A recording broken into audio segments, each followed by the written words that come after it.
సనాతన ధర్మం గురించి భగవద్గీత ఇవి చెప్తుండే అసలు మేము ఆశ్చర్యపోయాం. ఇదేంటబ్బా ఇంత బాగుందా అనిపించింది. అసలు ఆయన ఆయన చూసినట్లేదు, శివుని చూసినట్టు అనిపిస్తుంది నాకు. శివ తాండవం ఆడినట్టుంది బాలయ్య బాబు. ఫస్ట్ టైం చూస్తున్నా ఈ లుక్స్ లో. 1 లో చూస్తే అంత అనిపించలేదు కానీ 2 లో చూస్తుంటే అరాచకంగా ఉంది. అప్పట్లో స్పీకర్లు బద్దలైపోయినాయి అన్నారు తమన్ మూలంగా. ఇప్పుడు నందమూరి తమన్ అని నిజంగా పేరు తెచ్చుకుంటాడు. నేను చెప్తున్నా చాలా బాగా అనిపించింది. టికెట్ రేట్లు అని చెప్పి ఇప్పుడు ఏమంటారు వెబ్సైట్లు చూస్తున్నారు. అవి కూడా బ్లాక్ చేయడం చాలా మంచిగా అనిపించింది. బాలయ్య బాబు సినిమా హిట్ అయితే లేదు తెలియదు కానీ సినిమా మాత్రం బాగుంటుంది.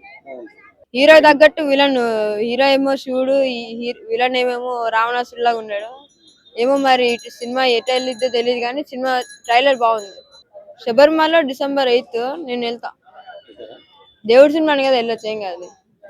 బాలయ్య బాబు ఫ్యాన్ నేను చాలా తక్కువే. నేను పవన్ కళ్యాణ్ ఫ్యాన్. కానీ నాకు సినిమా దేవుడి గురించి అన్నారని చెప్పి చూసా. నాకు చాలా బాగా నచ్చింది. నిజంగా బాలయ్య బాబు అంతే.